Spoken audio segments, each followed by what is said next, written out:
তুমি দেখতে পাচ্ছ দক্ষিণ কলকাতার এই মলেও কিন্তু প্রচুর পরিমাণে ভিড় হয়, সাধারণ মানুষ আসেন এবং এখানে প্রচুর কেনাকাটা হয়। স্বাভাবিকভাবে এই সমস্ত মলের কি নিরাপত্তা রয়েছে, অগ্নি নির্বাপন কি নিরাপত্তা রয়েছে, সবটাই কিন্তু ইতিমধ্যেই রাজ্যের দমকলের তরফে যেটা জানানো হয়েছে তারা খতিয়ে দেখবেন। নিঃসন্দেহে যারা কর্তৃপক্ষ রয়েছেন তাদের সাথেও কথাবার্তা হবেন। যারা এই মলে কেনাকাটা করতে আসেন নিঃসন্দেহে তাদের কাছেও একটা বড় চিন্তার কারণ। যারা কর্মীরা রয়েছেন তারাও এখানে দাঁড়িয়ে রয়েছেন। আমি সেই ছবি দেখাবো এবং যারা মল থেকে বেরোচ্ছেন বা মলে আসছেন তাদের সাথেও কথা বলবো।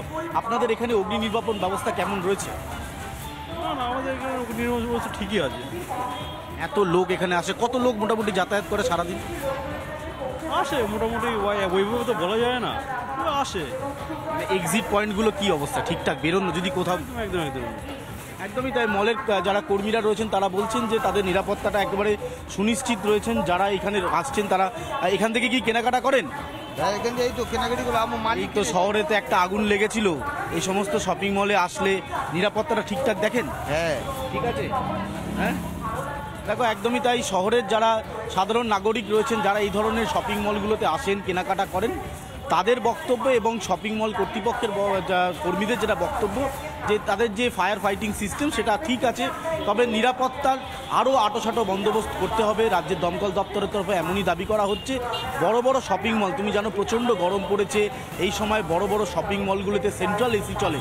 এই সেন্ট্রাল এসির বিভিন্ন জায়গা থেকে ইলেকট্রিক্যাল প্রবলেমের জন্য কোথাও অগ্নিকাণ্ডের ঘটনা ঘটছে এবং সেই অগ্নিকাণ্ডের ঘটনা ভয়ঙ্কর পর্যায়ে চলে যাচ্ছে। তাই এই সমস্ত জায়গাটাকে একেবারে সুনিশ্চিত করতে হবে, নিরাপত্তাটা সুনিশ্চিত করতে হবে, সেইটাই সব থেকে গুরুত্বপূর্ণ। বেশ, অনুপম সঙ্গে থাকো। অনুপম, তুলিকা, সৈকতের সঙ্গে আমরা এই কলকাতা শহরের বিভিন্ন মলের ছবিগুলো দেখলাম। এবার আমাদের রাজ্যের আরও অন্যান্য প্রান্তে এরকম প্রচুর মল রয়েছে, সেখানকার খোঁজও একবার নেওয়া যাক। আমি সরাসরি চলে যাব দুর্গাপুরে একটি মলের সামনে। আমাদের সঙ্গে রয়েছেন রমেন। রমেন, শহরে কলকাতায় একটি মলে বিধ্বংসী আগুন এবং হতাহতের কোনো খবর নেই, এটা সৌভাগ্যের বিষয়, দ্রুত সবাইকে নামিয়ে আনা সম্ভব হয়েছিল। কিন্তু দুর্গাপুরেও যে মল রয়েছে বা যে মলগুলি রয়েছে সেখানকার পরিস্থিতি কি? আদৌ অগ্নি নির্বাপন ব্যবস্থা ঠিকঠাক করে দেখা হয়?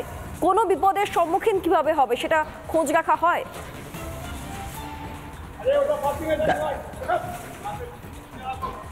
দেখো, দুর্গাপুরে আমি যে শপিং মলের সামনে দাঁড়িয়ে আছি, আমি একটু শপিং মলের চেহারাটা দেখাতে বলবো। এবং দুর্গাপুর শহরে আমি তোমাকে জানিয়ে রাখি, গত বছর সেপ্টেম্বর মাসে 23শে সেপ্টেম্বর আসানসোল দুর্গাপুর উন্নয়ন পর্ষদের যে কার্যালয় সেখানে আগুন লেগেছিল। কিন্তু সেই 3তলা বিল্ডিংয়ে আগুন নেভাতে দমকল বিভাগকে হিমশিম খেতে হয়েছিল স্বয়ংক্রিয় ল্যাডার না থাকার জন্য। এবং দুর্গাপুর ইস্পাত কারখানা, ডিবিসি, অন্ডাল বিমানবন্দরের থেকে ফায়ার ফাইটিং ইঞ্জিন এসে সেই আগুন নিয়ন্ত্রণে এনেছিল।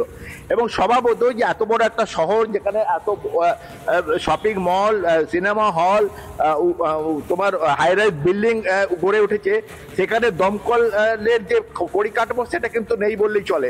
এই স্বয়ংক্রিয় যে ল্যাডার, যার সাহায্যে গতকাল কলকাতার শপিং মলে আগুন তাড়াতাড়ি নিয়ন্ত্রণে আনা সম্ভব হয়েছে, শহর দুর্গাপুরে কিন্তু সেই ল্যাডার না থাকার কারণে বড় আগুন কোনো লাগলে হিমশিম খেতে হয় দমকল বিভাগকে। তোমাকে জানিয়ে রাখি যে বাম আমলে যখন দমকল মন্ত্রী ছিলেন প্রতিম চ্যাটার্জি, তখন দুর্গাপুরে স্বয়ংক্রিয় ল্যাডার পাঠানো হয়েছিল। কিন্তু সেই জায়গা না থাকার কারণে সেই ল্যাডারকে ফিরিয়ে দেওয়া হয় আবার কলকাতায়। তাই এখন বর্তমানে দুর্গাপুরে যৌতুগৃহের মধ্যেই হয়তো রয়েছে এই মলগুলি। শুধুমাত্র কোনো বিপদ হলে সেই বিপদের মোকাবিলা কি করে করা হবে তার উত্তর হয়তো পাওয়া যাচ্ছে না। রমেন, অন্তত তোমার বক্তব্য থেকে এটাই স্পষ্ট হচ্ছে। সঙ্গে থাকো, আমি আবারও পরবর্তী সময় ফেরার চেষ্টা করছি, বাস্তব ছবি দেখার চেষ্টা করছি। আমি আরও একবার চলে যাব সৈকতের কাছে। যে শপিং মলে বিধ্বংসী অগ্নিকাণ্ড হয়েছে, ঠিক 24 ঘন্টাও এখনো সময় কাটেনি, সেখানকার এখনকার পরিস্থিতিটা একটু দেখবো সৈকতের সঙ্গে। সৈকত, কিছু পুলিশ আধিকারিককে দেখতে পাচ্ছি। সৈকত,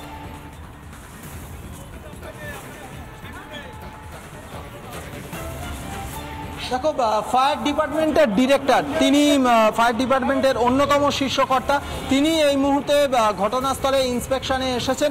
আমি আগেই যেটা বলছিলাম, দমকল বিভাগের একটি তদন্তকারী দল এখানে এসেছে এবং এই মুহূর্তে ফায়ার ডিপার্টমেন্টের যিনি ডিরেক্টর অভিজিৎ পান্ডে, তিনি এই মুহূর্তে ঘটনাস্থলে রয়েছেন। সঙ্গে দমকলের আরও যারা আধিকারিক তারা রয়েছে।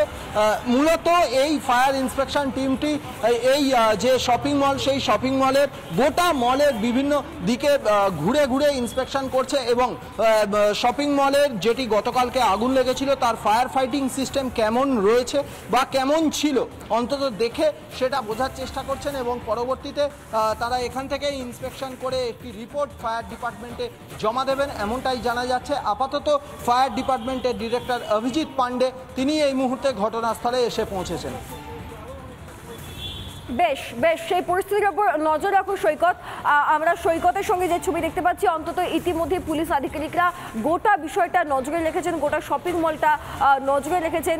একটি তদন্তকারী দলও এসছে অপরদিকে এবং আজকে কিভাবে আগুন লেগে থাকতে পারে, কেন আগুন লাগলো, এই গোটা বিষয়গুলোকে খতিয়ে দেখা হবে। শপিং মল আপাতত বন্ধ রয়েছে, যেমনটা আমাদের প্রতিনিধি মারফত জানতে পারছি সম্ভাবনা রয়েছে আগামী আরও 2 দিন মল বন্ধ থাকতে পারে। প্রাথমিকভাবে কাউকেই ঢুকতে দেওয়া হচ্ছিল না, পরবর্তী সময় শুধুমাত্র নিজস্ব প্রয়োজনীয় জিনিস, যারা প্রত্যেক দিন অফিস যান, কর্মসূত্রে যান, তাদের কিছু নিজস্ব প্রয়োজনীয় জিনিস বের করে আনার জন্য কিছু সময়ের জন্য কিছু মানুষকে ঢুকতে দেওয়া হয়েছিল। এখন আপনারা দেখতে পাচ্ছেন যে রীতিমতো পুলিশ দিয়ে গোটা জায়গাটাকে ঘিরে ফেলা হয়েছে। শহরের মল আমরা দেখলাম, আমরা রাজ্যের অন্যান্য মলগুলিও দেখছি। আমরা একবার সরাসরি চলে যাব শিলিগুড়িতে, সেখান থেকে আমাদের প্রতিনিধি উন্মিলন রয়েছেন। উন্মিলন, শহরের একটা ঘটনা কার্যত আতঙ্ক ছড়িয়েছে যে না জানি কত মৃত্যু ফাঁদ ছড়িয়ে রয়েছে এরকম এক একটা মলে এই গোটা রাজ্য জুড়ে। তুমি যেখানে আছো সেখানকার ছবিটা যদি একটু বর্ণনা করো।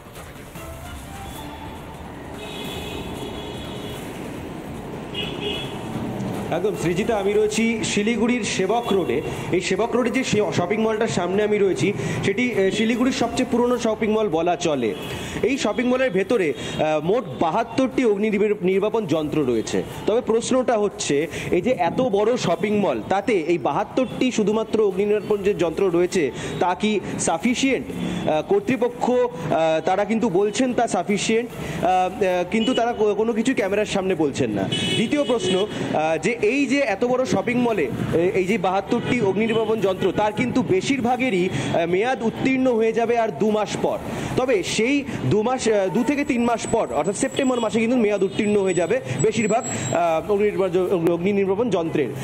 তারপর সেই নতুন যে রিফিল হওয়া, নতুন যে যন্ত্রগুলি আনা, সেদিকে কিন্তু এখনো পর্যন্ত কর্তৃপক্ষের তরফে কোনো রকম সদুত্তর তারা দিতে পারেননি। যে যাদের দায়িত্বে রয়েছে ফায়ার ডিপার্টমেন্টটা, তারা এখনো পর্যন্ত কিন্তু সেগুলো কিছু জানাননি।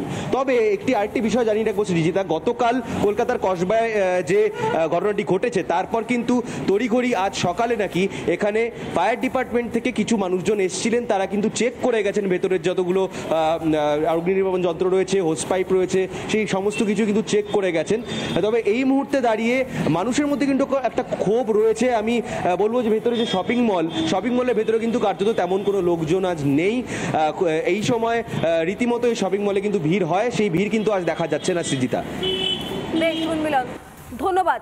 উন্মিলন, সৈকত, অনুপম, তুলিকা এদের প্রত্যেকের সঙ্গে ছিলাম। রমেন, এদের প্রত্যেকের থেকে শহর এবং আমাদের রাজ্যের আনাচে কানাচের বিভিন্ন শপিং মলগুলির খোঁজ আমরা নিয়েছিলাম। প্রত্যেকে আপাতত ধন্যবাদ।